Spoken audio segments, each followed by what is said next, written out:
Hey, what's up? So if you're into electronics and computers, you've probably already heard of the Raspberry Pi.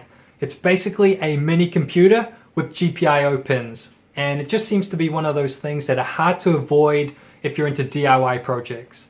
No, it's not an actual Savory Pi.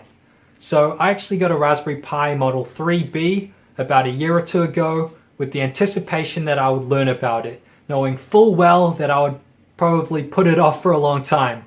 But lo and behold, I did a couple of projects in a row which all had an alternative Raspberry Pi solution. So I finally decided I'll learn some basics. Now, if you're familiar with coding, electronics, and computers, you'll probably be able to pick things up relatively smoothly. And if you're not familiar with those things, it's still a great tool to learn about them.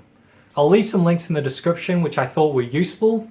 And if you're on the fence about getting a Raspberry Pi or you're not quite sold on it yet, I was really impressed by it, and I only wish I'd gotten it sooner because it's not that difficult to learn, but it can be incredibly useful.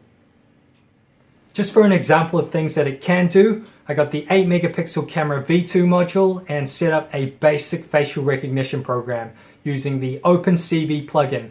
So it would take a photo if a face was detected.